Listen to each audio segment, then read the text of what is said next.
오늘 본문을 보시면 제자들이 예수님께 나와서 한 가지 질문을 합니다. 천국에서 누가 큽니까?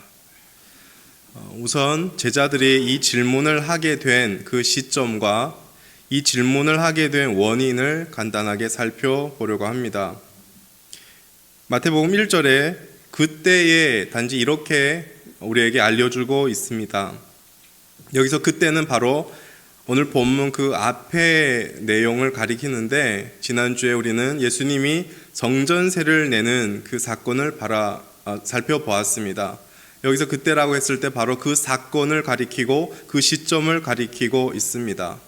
그리고 성전세를 내는 쪽 더 앞에 단락에서는 예수님이 두 번째로 자신의 죽으심과 부활을 예고하는 2차 순환 예고의 내용이 나옵니다. 즉 지금 예수님께서 2차 순환 예고를 하신 뒤에 성전세를 내시는 그 사건이 있을 때쯤 제자들이 예수님께 나와서 천국에서 누가 큽니까? 라고 질문한 것입니다. 동일하게 이 내용을 마가와 누가도 같이 기록을 했는데 그 기록을 보더라도 비슷합니다.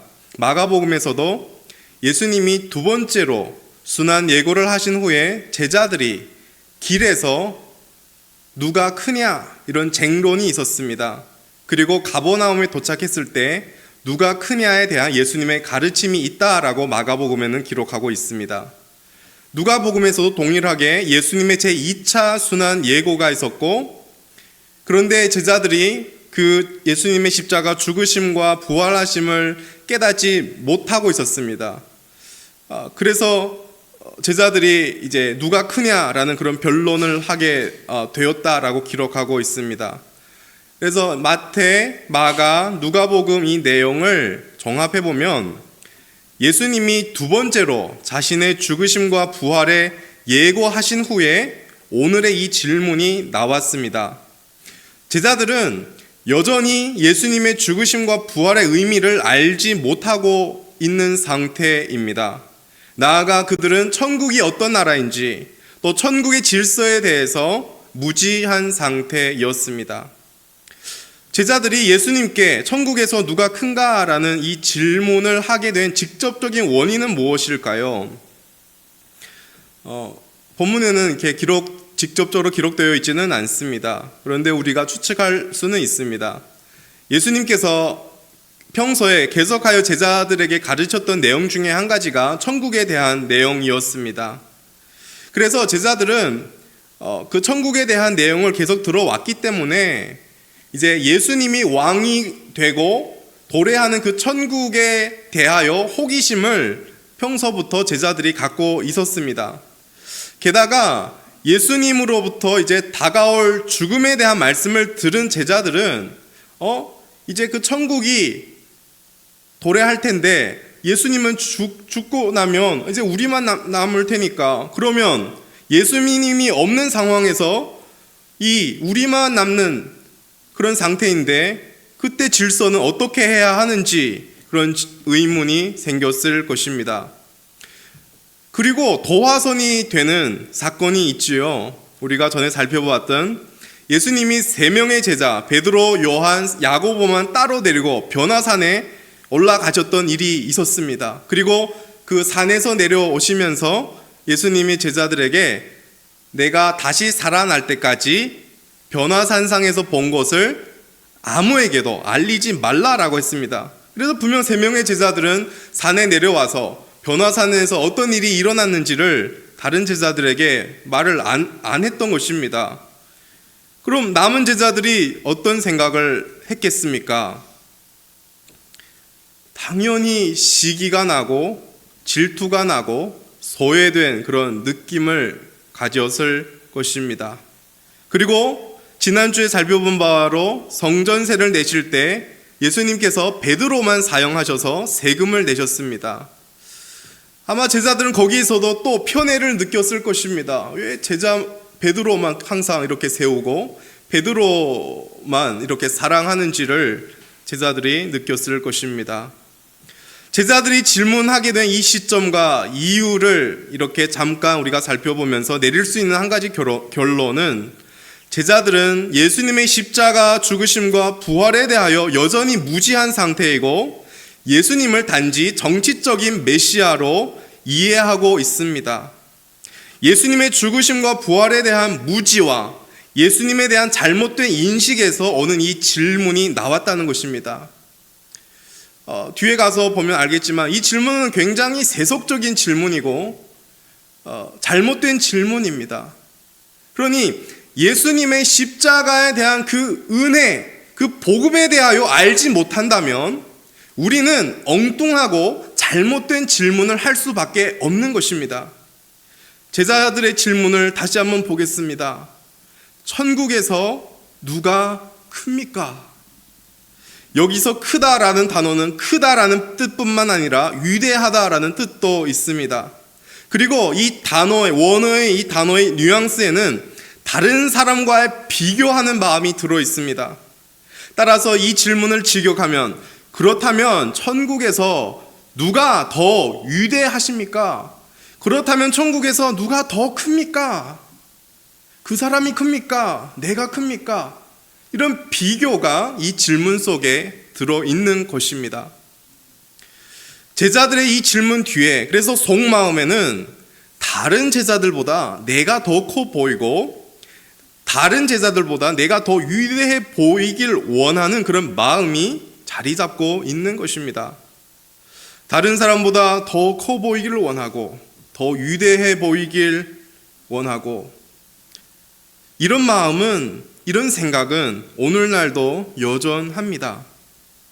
이 세상을 보더라도 이 세상을 살아가는 사람을 보더라도 다른 사람보다 더 커 보이고 더 위대해 보이려고 열심히 살아갑니다. 다른 사람보다 더 커 보이려고 더 많은 돈을 축적해서 부를 쌓습니다. 그 부로서 나의 큼을, 나의 크다는 것을 증명합니다.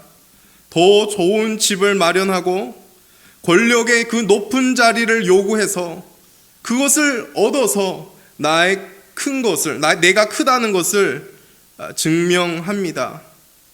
심지어 자신을 더 크게 보이려고 자기를 자랑하고 높이고 과시하기까지 합니다. 어떻게 해서든지 내가 커 보이려고 애를 씁니다. 누가 더 크냐 이 문제는 보편 이 세상 속의 문제뿐만 아니라 교회 안에도 존재합니다. 본문에 예수님을 믿고 따르는 제자들이 누가 더 큰지에 관심을 가진 것처럼 예수를 믿고 교회 안에서 신앙생활하는 성도들 안에도 누가 더 큰지에 관심을 갖고 있습니다. 나이와 신앙의 연수로 누가 더 큰지 따집니다. 받은 직분으로 누가 더 큰지 비교합니다.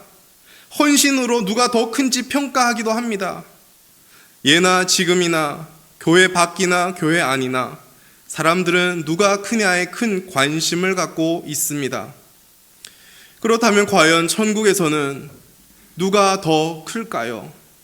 하나님 나라라는 이 새로운 질서 속에서는 누가 더 클까요?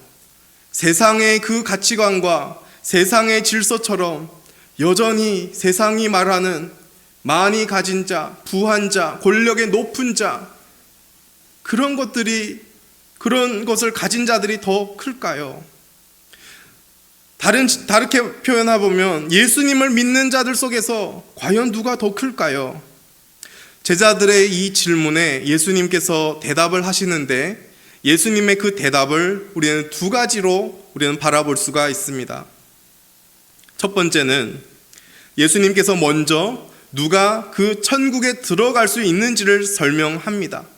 그리고 두 번째 그 다음은 그리고 나서 천국에서 누가 더 큰지 좀 직접적으로 대답하십니다. 그리고 우리가 살펴볼 수 있는 것은 누가 천국에 들어갈 수 있는지와 천국에서 누가 더 큰지 이 둘 사이에는 긴밀한 연관성이 있다는 것입니다. 그리고 예수님의 대답을 보시면 공통적으로 누가 천국에 들어가는지와 천국에서 누가 큰지에 대하여 모두 다 어린아이와 관련하여 있다는 것을 알 수 있습니다. 2절, 3절 말씀 우리 다시 한번 본문 말씀 2절 3절을 한번 같이 읽어보도록 하겠습니다. 시작. 예수께서 한 어린아이를 불러 그들 가운데 세우시고 이르시되 진실로 너희에게 이르노니 너희가 돌이켜 어린아이들과 같이 되지 아니하면 결단코 천국에 들어가지 못하리라. 아멘. 예수님이 한 어린아이를 이렇게 데려와서 제자들 앞에 보이면서 가르칩니다. 이게 뭐냐면 시청각 교육이지요. 눈에 볼 수 있는 어린아이를 데리고 또 말로 들을 수 있도록 이렇게 시청각 교육을 하신 것입니다. 우리가 이 말씀을 보면 너희가 돌이켜서 어린아이들과 같이 되지 아니하면 결단코 천국에 들어가지 못한다라고 말씀을 하셨습니다. 이 말씀을 어떻게 보면 예수님은 지금 마치 천국에 들어갈 수 있는 어떤 조건에 대하여 말씀하시는 것 같습니다. 어린아이들과 같이 되지 않으면 천국에 들어가지 못한다. 다른 말로 바꾸면 무조건 어린아이들과 같이 되어야 천국에 들어갈 수 있다라는 말도 됩니다. 그런데 우리는 분명 알고 있습니다. 천국에 들어가는 것은 인간의 공로나 노력과 같은 어떤 조건 때문이 아닙니다. 천국에 들어가는 것은 전적인 하나님의 은혜로 주어진 믿음만으로 가능합니다. 그렇다면 오늘 예수님께서 말씀하신 어린아이들과 같이 된다는 것은 어떤 의미일까요?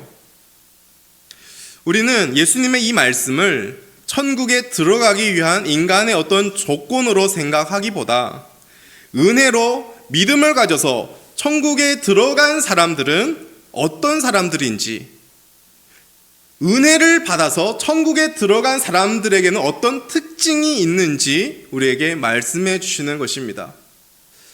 분명 은혜로 믿음으로 구원받고 천국에 들어간 자들에게는 이런 특징이 있다라는 것을 말씀해 주는 것이지요. 그렇다면 어린아이들의 특징이 무엇인지 우리는 생각할 필요가 있습니다. 어린아이들의 특징은 부모를 전적으로 의존하고 신뢰하는 것입니다. 어린아이는 부모나 혹은 부모가 없이 다른 보호자 밑에서 자라는 그 어린아이들은 부모나 이 보호자를 의존해서 살아가는 것이 자연스러운 모습입니다. 어린아이는 자신의 힘으로 자기 혼자 살아갈 수 있다고 생각하지 않습니다. 본능적으로 자신의 그 연약함과 무능함과 또 한계를 압니다. 본능적으로 아는 것입니다. 그는 자신을 사랑하고 돌보아주는 부모에게, 보호자에게 전적으로 의존합니다. 그리고 내가 의존할 수 있는 그 부모가 있다는 것만으로도 어린아이들은 만족해하고 또 굉장히 든든해합니다. 걱정이 없습니다. 이렇게 어린아이들이 본능적으로 부모를 의존하는 이 욕구, 의존하기 때문에 또한 부모를 신뢰하는 것입니다. 저에게 어린아이 2명이 있는데 이들을 보면 이들은 무엇을 입을까, 무엇을 먹을까 이런 것을 걱정하지 않습니다. 옆에 있는 엄마와 아빠를 본능적으로 믿고 신뢰하기 때문입니다. 저와 여러분도 어린아이였을 때, 저도 어렸을 때 저희 집이 가난했습니다. 여러분은 어떠신지 잘 모르겠습니다만 우리가 이제 어린아이였을 때 그 집이 뭐 가난하든 부하든 우리는 본능적으로 우리는 무엇을 먹을까, 무엇을 입을까 걱정해 본 적이 있습니까? 그렇지 않습니다. 비록 환경이 어려울지라도 우리는 그 어려운 환경을 인식하지 못했을 수도 있지만 무엇보다 내 옆에 부모님이 있다는 그것 자체 때문에 본능적으로 우리는 그 부모가 있다는 것 때문에 우리는 든든했습니다. 걱정하지 않았습니다. 어린아이는 이처럼 자신의 무능함을 알아서 본능적으로 부모를 의존하고 신뢰하면서 부모에게 도움을 언제나 요청하며 살아갑니다. 어린아이의 이런 특징을 생각하면서 예수님이 말씀하신 어린아이들과 같이 되지 아니하면 결단코 천국에 들어가지 못한다라는 말씀을 생각해 보겠습니다. 어린아이들이 자신의 무능을 본능적으로 알듯이 천국에 들어가는 일에 있어서 나는 할 수 없다는 것을 아는 것입니다. 즉, 나 스스로 천국에 결코 들어갈 수 없다, 나에게는 그런 능력이 없다라는 것을 인식합니다. 본능적으로 압니다. 그런데 비록 나 스스로 그렇게 할 수 없지만, 나 스스로 천국에 들어갈 수 없지만 하나님이 나를 구원하셔서 나 같은 자도 천국에 들어가게 하실 수 있다는 것을 또한 신뢰합니다. 나에게는 그 어떤 능력과 조건과 자격과 힘이 없다는 것을 아는 동시에 하나님을 신뢰하는 것입니다. 이것이 어린아이와 같은 모습입니다. 나는 스스로 할 수 없지만 하나님을 의지하고 신뢰하는 것, 이것은 또한 믿음입니다. 따라서 나 스스로 나의 어떤 능력으로 천국에 들어갈 수 있다는 사람들은 오히려 천국에 들어갈 수 없고, 나 스스로 천국에 들어갈 수 없음을 알고 전적으로 예수님을 의지하는 사람은 천국에 들어가는 것입니다. 그렇다면 저와 여러분은 천국에 들어가는 일에 있어서 어린아이들과 같은 사람들일까요? 아니면 그냥 어른일까요? 다른 방식으로 질문해 본다면, 여러분은 스스로 자신에게 천국에 들어갈 수 있는 자격을 갖추었다고 생각하십니까? 조금 이 질문이 좀 그런데 좀 더 구체적으로, 그래도 나는 직분을 가졌는데 당연히 천국에 들어가지, 그래도 나는 예배도 안 빠지고 열심히 봉사하고 헌금도 자주 내는데 나는 무조건 천국에 들어가지. 만약 자신에게 이런 어떤 조건이나 자격이나 공로를 찾는다면 어린아이들과 같지 않다는 것입니다. 어린아이들과 같은 사람은 자신을 바라보면서 스스로 천국에 들어갈 수 없음을 압니다. 나에게 천국에 들어갈 어떤 조건이나 자격이 없음을 압니다. 그래서 저와 여러분이 이 시간 천국의 그 왕이신 하나님의 말씀 앞에서 이렇게 자신을 한번 돌아보시길 원합니다. 하나님이 천국 백성에게 요구한 것이 있습니다. 하나님 나라의 어떤 기준으로 요구한 것인데, 가장 기본적으로는 그것이 십계명이고, 그 십계명을 예수님께서 두 가지 내용으로 요약해 주셨습니다. 마태복음 22장 37절부터 40절에 보면, 내 마음을 다하고 목숨을 다하고 뜻을 다하여 주 너의 하나님을 사랑하라.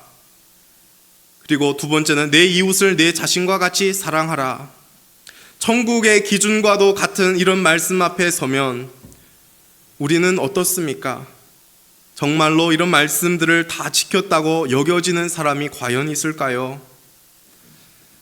십계명에서 하나님은 우상 숭배하지 말고, 간음하지 말고, 살인하지 말라, 하지 말라라고 말씀하십니다. 그런데 여러분 자신의 마음을 돌아보면 어떻습니까? 많은 우상들이 있지는 않을까요? 하나님의 그 위치를 차지하는 우상들을 저는 종종 보게 됩니다. 돈이 하나님의 위치를 차지할 수도 있고, 명예가, 자존심이 하나님의 위치를 차지할 때도 있지요. TV 그리고 유튜브, 이런 것이 하나님의 위치를 차지할 때가 있지 않습니까? 우리는 다른 우상을 섬기지 말라라는 그 명령을 너무나도 자주 쉽게 어깁니다.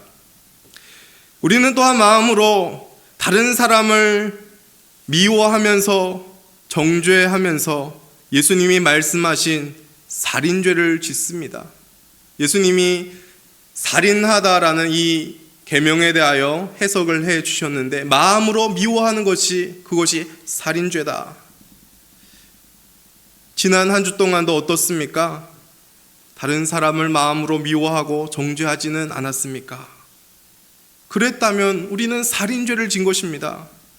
또한 이성을 향하여 음란한 생각을 하며 간음죄를 짓기도 합니다. 우리는 이처럼 하나님이 하지 말라는 명령을 어기며 살아갑니다. 뿐만 아니라 마음과 뜻과 목숨을 다해, 너의 온 인격을 다해, 너의 전부를 다해 하나님을 사랑하라고 했는데 우리는 그렇게 하지 못합니다. 단지 내가 예배에 안 빠졌다는 것에 만족하고 헌금을 냈다는 것에 우리는 만족하고 하나님을 사랑했다라고 생각할 뿐입니다. 이웃을 내 자신처럼 사랑하라라고 하는데 우리는 나의 것을 나누어 주는 것이 아깝습니다. 다른 사람을 섬기는 것이 손해인 것 같습니다. 섬겼지만 섬긴 후에도 자기 자랑을 하려고 하는 것이 우리의 실체가 아닙니까? 여러분, 성경은 하나님의 이 계명 하나만 어겼어도 계명 전체를 어겼다고 합니다. 하나님의 거룩하고 온전한 계명 앞에 더럽고 불의로 가득한 죄인된 모습을 우리는 보게 되지 않습니까? 천국은 죄가 없는 거룩하고 의로 가득한 곳인데 죄투성이이고 불의로 가득한 우리가 어떻게 들어가겠습니까? 하나님은 거룩하신 분이신데 죄로 얼룩덜룩한 우리가 어떻게 거룩하신 하나님 앞에 서 있을 수 있겠습니까? 그래서 우리는 결코 자기 힘으로 우리의 어떤 조건을 내세워서 천국에 들어갈 수 없다는 것입니다. 그러나 바로 그런 죄인들을 위하여 예수님이 이 땅에 오셨고 예수님이 그런 죄인들을 위하여 자기 자신을 내어 주셨습니다. 주님 앞에서 나는 죄밖에 없는 자요, 내가 행하는 모든 것도 죄가 있지만 그런 무능한 자라고 고백하며 예수님만 의지할 때 우리의 모든 죄가 깨끗하게 씻음 받습니다. 나의 더러운 그 죄를 씻어 주시려고 이 땅에 오셔서 십자가를 지시고 기꺼이 보혈을 흘리신 예수 그리스도를 의지하고 신뢰할 때 우리는 용서받습니다. 하나님께 받아집니다. 천국에 들어가는 것입니다. 그 예수님을 믿을 때 예수님의 그 거룩이 우리의 거룩이 되고 우리가 예수님의 거룩으로 말미암아 거룩한 천국에 들어가는 것입니다. 어린아이가 부모를 신뢰하듯이 죄인들이 예수 그리스도를 신뢰할 때 천국에 들어갑니다. 여러분, 어린아이는 앞에서 말씀드렸지만 스스로 아무것도 할 수 없음을 알아 전적으로 부모를 의지하고 신뢰합니다. 이 어린아이들과 같은 믿음이 천국에 들어가는 믿음이라고 말씀드렸습니다. 자신의 무능과 무가치를 알아서 전적으로 주님만을 지금 신뢰하는 그것이 천국에 들어가는 믿음입니다. 이런 믿음을 가진 자가 또한 천국에서 가장 큽니다. 저와 여러분에게 스스로의 무능과 무가치함과 죄악됨이 보이는 은혜가 있기를 원합니다. 그것이 어린아이들의 모습이고 그것이 천국에 들어가는 믿음의 시작입니다. 스스로의 무능과 무가치와 죄악됨을 보면서 여러분 겸손하시기 바랍니다. 그리고 어린아이가 부모를 전적으로 신뢰하듯이 하나님을, 예수님을, 성령님을 신뢰하십시오. 하나님이 저와 여러분을 위하여 독생자를 보내주셨고 그 독생자 예수 그리스도가 저와 여러분을 위하여 십자가의 모든 죄값을 치르셨습니다. 그리고 부활 승천하셔서 성령님을 보내주셔서 우리를 돕고 계십니다. 그런 무가치한 자를 사랑하시고 도우시는 하나님을 신뢰함으로 여러분 또한 담대하시길 소망합니다. 두 번째로 예수님께서 보다 직접적으로 천국에서 누가 더 큰지 말씀하십니다. 4절을 보십시오. 4절 함께 읽도록 하겠습니다. 시작. 그러므로 누구든지 이 어린아이와 같이 자기를 낮추는 사람이 천국에서 큰 자니라. 아멘. 이 대답은 제자들의 질문에 대한 비교적 직접적인 대답입니다. 즉 어린아이와 같이 자기를 낮추는 사람이 천국의 큰 사람입니다.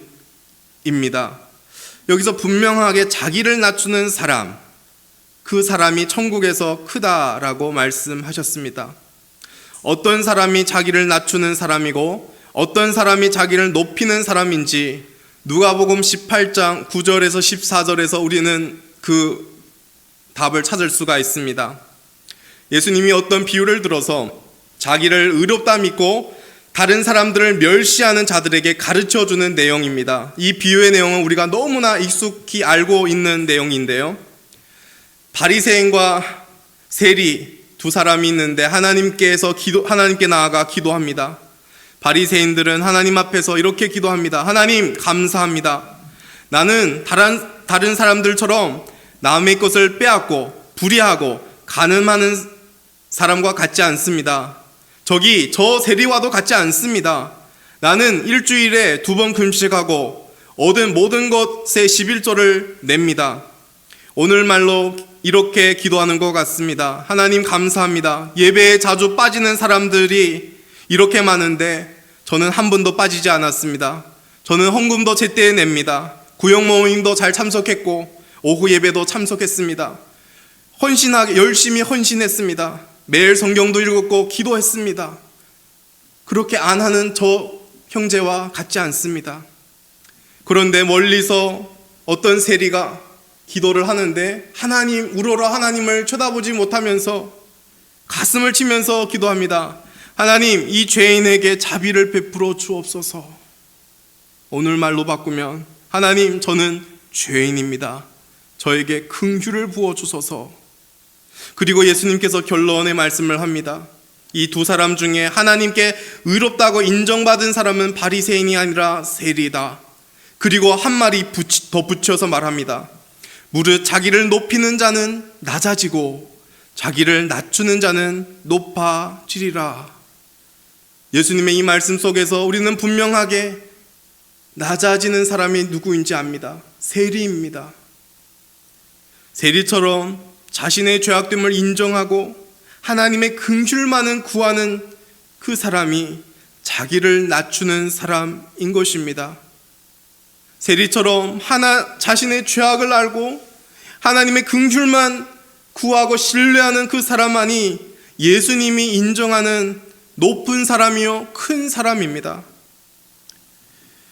누가 큰지에 대하여 오늘 본문에서는 자신을 낮추는 사람이 크다라고 말씀하셨을 뿐만 아니라 마태복음 2장 넘겨서 마태복음 20장에 가면 이 질문에 대한 또 한 가지 답안이 나옵니다.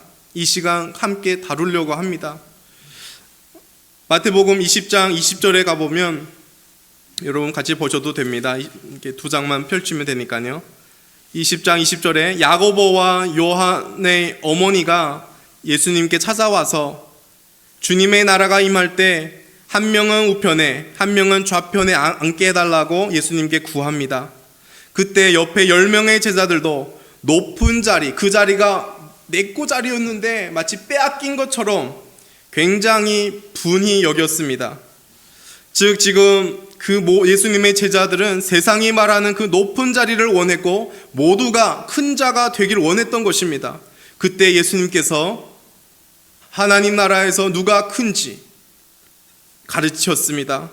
마태복음 20장 25절에서 28절 여러분 찾으셨습니까? 우리 한번 같이 읽어볼까요? 마태복음 20장 25절에서 28절입니다. 마태복음 20장 25절에서 28절 말씀입니다. 시작. 예수께서 제자들을 불러다가 이르시되 이방인의 집권자들이 그들을 임의로 주관하고 그 고관들이 그들에게 권세를 부리는 줄을 너희가 알거니와 너희 중에는 그렇지 않아야 하나니 너희 중에 누구든지 크고자 하는 자는 너희를 섬기는 자가 되고 너희 중에 누구든지 으뜸이 되고자 하는 자는 너희의 종이 되어야 하리라. 인자가 온 것은 섬김을 받으려 함이 아니라 도리어 섬기려 하고 자기 목숨을 많은 사람의 대속물로 주려 함이니라. 아멘. 천국에서 큰 자는 누구입니까? 누가 큽니까? 자신을 낮추는 자가 큽니다. 또 섬기는 자가 큽니다. 낮아져서 종이 되는 그 사람이 큽니다. 이 사실을 예수님의 이런 말씀으로만 우리가 확인할 수 있을 뿐만 아니라 예수님의 이 땅에 오셔서 예수님이 사셨던 그 삶을 통하여 우리 또한 확인하게 됩니다. 하늘나라에서 가장 크시고 높으신 만왕의 왕이신 분이 가장 낮은 땅의 세계로 내려오셨습니다. 하나님이신 분이 인간이 되셨습니다. 낮아지신 것입니다. 예수님은 분명히 섬김을 받기에 합당하고 마땅하지만 섬김을 받지 않으시고 오히려 생명을 다하여 섬기셨습니다. 복음서를 보면 온통 섬기시는 예수님의 모습을 우리는 보게 됩니다. 예수님은 사람들에게 계속하여 천국의 복음에 대하여 가르치셨습니다. 힘드실 텐데 그 힘든 것을 감안하면서 사람을 만날 때마다 천국의 복음에 대하여 계속하여 가르치셨습니다. 가르침으로 섬긴 것입니다. 그리고 아픈 자들이, 귀신 들린 자들이 예수님께 찾아올 때마다 예수님은 피곤하심에도 불구하고 다 받아주면서 고쳐주셨습니다. 그 질병을 고쳐주심으로 섬겨주신 것입니다. 전혀 쉴 새 없이 예수님은 사람들을 섬기셨던 것입니다. 또 요한복음 13장을 우리가 찾아보면 13장에 시작하면서 어떤 내용이 나오냐면 예수님께서 제자들의 발을 씻기는 그 내용이 나옵니다. 요한복음 13장 4절 5절 이렇게 되어 있습니다. 저녁 잡수시던 자리에서 일어나 겉옷을 벗고 수건을 가져다가 허리에 두르시고 이에 대야에 물을 떠서 제자들의 발을 씻으시고 그 두르신 수건으로 닦기를 시작하여 선생으로 제자들의 발을 씻는 것이고 하나님으로 인간의 발을 씻는 모습입니다. 섬김을 받아야 하는 예수님께서 늘 섬기는 자리에 계셨습니다. 그리고 섬김의 절정은 십자가입니다. 십자가는 저주입니다. 죄인들이 받아야 하는 죄의 형벌을 시각적으로 보여주는 것이 십자가입니다. 예수님은 죄가 없으시기에 그 십자가를 지실 필요가 없었습니다. 그런데 십자가를 지셨습니다. 반대로 저와 여러분은 죄인이기 때문에 죄의 형벌을 받아야 하고 어떻게 보면 그 십자가는 우리가 져야 합니다. 그러나 예수님이 저와 여러분 대신 지신 것입니다. 저는 이걸 가리켜 생명까지 내놓으시면서 저와 여러분을 사랑하셨고 섬기셨다라고 저는 말씀드리고 싶습니다. 여러분, 천국은 이런 나라입니다. 천국에 가장 크시고 높으신 분이 낮아지시고 섬기셨습니다. 다른 말로 천국의 가장 큰 자는 낮아지고 섬기는 자입니다.